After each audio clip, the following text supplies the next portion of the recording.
দর্শক, ভোটের মাঠের আরও খবরাখবর জানতে আমরা ঢাকার বাইরে যাব। এবার শুরুতে চট্টগ্রাম থেকে যুক্ত আছেন আমাদের সঙ্গে শাহাদাত হোসেন এবং পাশাপাশি ধামরাই থেকে যুক্ত আছেন আরিফুল ইসলাম সাব্বির। আমরা শুরুতে চট্টগ্রামে যাব। চট্টগ্রাম প্রতিনিধি শাহাদাত হোসেন জানাচ্ছেন নির্বাচনী প্রচার এবং গণসংযোগের খবর। শাহাদাত, ভোটের হাওয়া কেমন দেখছেন?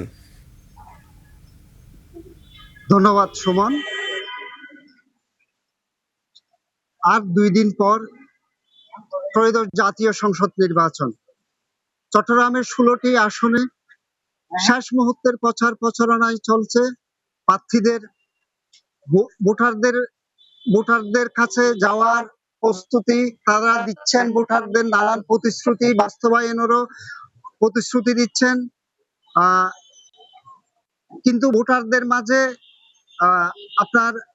আপনি জানেন ভোটারদের মাঝে শঙ্কা এবং ভয়ও কাজ করতে, আনন্দ উল্লাসের পাশাপাশি।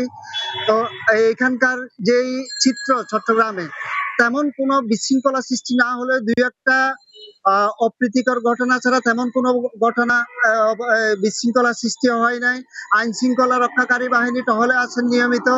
প্রার্থীরা আশ্বাস দিচ্ছেন ভোটারদের নিরাপত্তার ক্ষেত্রে।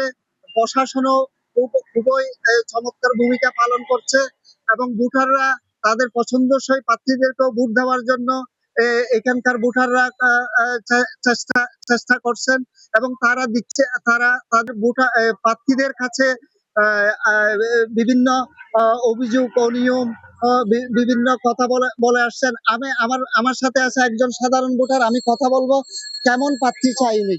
জলবদ্ধতা মুক্ত আধুনিক চট্টগ্রাম করবে এমন একটি প্রার্থী আমরা চাই। সে সাথে আগামী 12ই ফেব্রুয়ারি যে নির্বাচন হতে যাচ্ছে সেই নির্বাচন সুষ্ঠু হয়, সেই প্রত্যাশা আমরা করছি।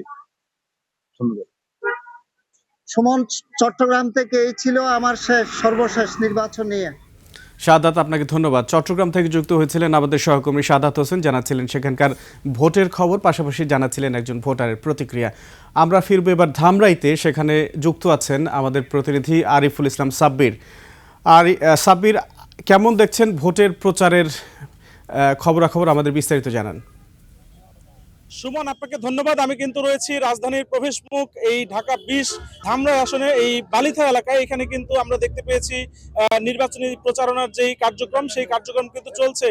আপনাকে জানিয়ে রাখতে চাই যে এই নির্বাচনের প্রচারণার পুরোটা সময় জুড়ে কিন্তু এই ধামরাইতে প্রার্থীরা তাদের যে নির্বাচনী প্রচারণা সেটি চালিয়েছেন এবং তারা কিন্তু দিন থেকে রাত পর্যন্ত কিন্তু মানুষের দ্বারে দ্বারে গিয়ে কিন্তু ভোট প্রার্থনা করেছেন। আমরা দেখেছি দিনভর মাইকিং করা হয়েছে এবং উঠান বৈঠক সহ যেই পথসভা সেইগুলো কিন্তু প্রার্থীরা করেছেন এবং এখন পর্যন্ত কিন্তু আমরা এই পুরো ধামরাইতে কোনো ধরনের কোনো অপ্রীতিকর যেই ঘটনা সেই খবর কিন্তু আমরা পাইনি। আপনাকে একটু জানিয়ে রাখতে চাই যে এই ঢাকা 20 ধামরাই আসনে কিন্তু 6 জন প্রার্থী প্রতিদ্বন্দ্বিতা করছেন। এর মধ্যে কিন্তু মূলত বিএনপির তমিজ উদ্দিন এবং এনসিপির যে নাবিলা তাসতির, তাদের মধ্যেই কিন্তু মূলত প্রতিদ্বন্দ্বিতা হবে বলে আমরা আভাস পাচ্ছি। এছাড়া আমরা কিন্তু ভোটারদের সঙ্গে কথা বলেছি, তারা বলেছেন যে ভোটাররা কিন্তু আগ্রহ নিয়ে রয়েছেন, তারা ভোট দেবেন।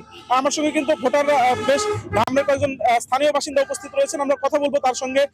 কেমন দেখছেন ধামরাই নির্বাচনের পরিবেশ, একটু যদি জানান।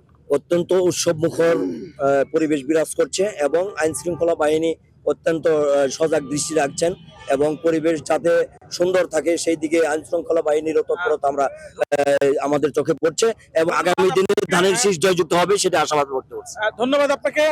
সুমন, আপনাকে জানিয়ে রাখতে চাই যে ধামরাই এই ঢাকা 20 আসনে কিন্তু 3,76,000 ভোটার কিন্তু ভোট দেবেন এবং এই আইন শৃঙ্খলা বাহিনী জানিয়েছে যে নির্বাচন সুষ্ঠুভাবে সম্পন্ন করার জন্য যে ধরনের প্রস্তুতি, সেই প্রস্তুতি কিন্তু তারা নিয়েছেন।